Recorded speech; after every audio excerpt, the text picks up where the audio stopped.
Welcome to the Raise Your Energy podcast. My name is Linda Lange and I'm your host and energy expert. You may not be aware of it, but you have been coaching yourself since you've been born. And today I want to help you to strengthen your self-coaching skills so you can be an even better coach to yourself. For me, being able to coach myself means freedom, self-empowerment, and self-love. So let's begin.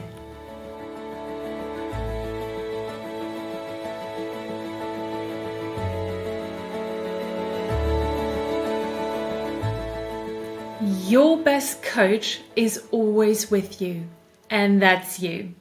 You might have never thought about it like that. We are already coaching ourselves all the time, but might not be aware of it. When something went not as planned at work and you take a minute to reflect on what to do better next time, or you have tension at home with one of your kids or your partner, and you just go within and see what else you can do to try to release that tension and improve that relationship again. And another example is when you come back, for example, from your holiday and you think about all the things you really loved and the things that could have been better. And next time you book your holiday, you make sure to improve on the aspects that you did not like last time. Am I right? You don't do the same thing again just to end up having the same experience, right? All of these are coaching instances. And in this episode, I want to open your eyes to the fact that you are your best coach and how you can become even better so you can strengthen your skills to always be by your side, so to say. There is so much untapped potential in most of us for learning how to help ourselves. Don't get me wrong, I'm a huge fan of seeking help from a specialist. Let that be a doctor, a therapist, a coach, or a trainer, or an educator, whatever it is. But what I see over and over again is that people start to rely on those specialists to feel better and never really learning how to help and coach themselves. It's like you are learning how to play the piano and you take lessons, right? But then at home, you just don't practice for yourself to get better, ever. The only time you play and practice the piano is together with the teacher at your lesson, as if you cannot improve your skills throughout your own practice at home. Or, for example, you go to university and let's say you learn accounting.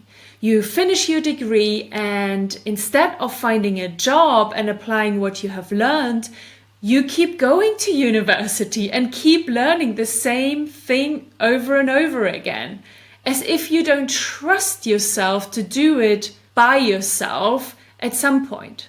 Does that make sense? So we have that vast potential inside of us. We are limitless in what we can learn and then do ourselves. We just underestimate or think that it's easier to move the responsibility to someone else, like a therapist or a coach, instead of coaching ourselves. And that is exactly the reason why I hardly ever coach one-on-one. I don't want people to get reliant on me as their coach. I want to spend my time training people on the knowledge, on the skills, and the tools they need to do it for themselves. I just love the stories of my students when they take the knowledge and the tools they learned and start applying them to a new situation that they experience. I find it beautiful magic that I can see in their eyes when they realize that it actually works and that they can go now and apply what they learned to any problem or challenge in their life. And yes, there are instances where outside perspective helps or is even necessary. Absolutely. But I work myself with coaches and teachers that help me, but at the same time explain to me the process or the tool so I can go and do it next time by myself. That makes sense, right? So what can you do to become a better coach to yourself? I picked 3 skills that I want to share with you today. If you work consciously on these 3 self-coaching skills, then you're going to see changes happening in your life very quickly and very drastically. And even if you just pick one of those for now, you will see how you will feel better very, very soon. So skill number 1 is observe yourself. That's mostly what a coach and therapist does, right? He or she observes you and listens to what you're saying and sharing with them. They are a neutral party that takes everything in, your story, your body language, the tone of your voice, your emotions, which they can see through your face or your words. But the cool thing is that you can become your own observer. You can become a neutral party to yourself and learn to create the distance between you and your thoughts, your beliefs, your perceptions, attitudes, and feelings. And then once you have that distance, you can see much clearer. You suddenly see the bigger picture or someone else's perspective, someone else's opinion, or a different reasoning. It's immensely powerful to improve your skill in being more aware and being able to observe yourself. You can start doing this more after an instance or a situation already happened. But the more you do it, the better you get at doing it actually real time when you are in the middle of, for example, a conflict or a difficult situation. When I started learning this and applying it into my life, it changed my life. It blew my mind. The second skill is don't judge.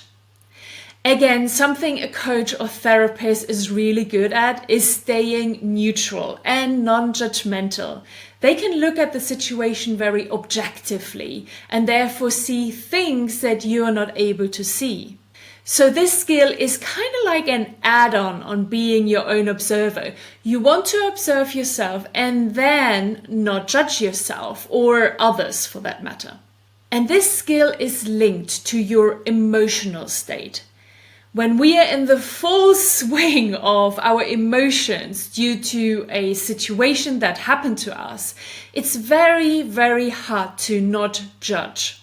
And you can use that skill of stepping out of the situation, start to observe what is happening, at the same time then stepping out of that emotion as well that was just triggered inside of you. One of the things that I teach in the program Change Your Mind, Create New Results is what emotions actually are, how they get created, and how we can manage them better. And once my students get this, oh my God, it changes everything for them. It's like a veil has been lifted for them and they suddenly let go of any kind of judgment for themselves or for others because they know what emotions do inside of us and how they get triggered. And then we have skill number 3, act consciously. Most of the times we rather react instead of act, especially when we think about a conversation where we regret later what we said to the other person. When you look back at such a situation, you probably can see that you reacted based on the triggered emotions inside of you instead of taking a millisecond and reflecting on your response.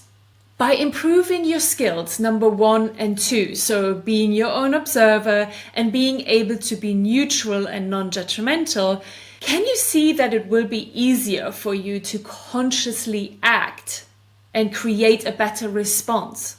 Yeah? You will suddenly be able to choose a different response than the one you usually default to. You can suddenly maybe even walk away from a situation instead of fueling it like you have done 1,000 times before. And you can decide not to let people or things impact your energy, but rather protect your energy. What helps me is rehearsing my actions beforehand. If I have a situation that I dislike and I want it to go differently next time, I practice it. How will I act differently next time this happens? Do I know then how the outcome will be next time around? No, but that's outside of my influence. I can just influence my own actions. So leverage the first 2 skills you learned today to be able to then act consciously instead of just reacting, okay? And I invite you to check out the Change Your Mind, Create New Results program that I teach. You will learn all 3 skills in that program. And by learning it on a deep level, you will be perfectly equipped to apply it to any situation in your life.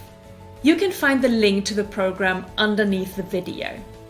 Thank you so much for watching this video today. Make sure that you subscribe to my YouTube channel, and if you like this episode, leave me a thumbs up. And with that, I love you and I leave you. Talk soon and bye bye.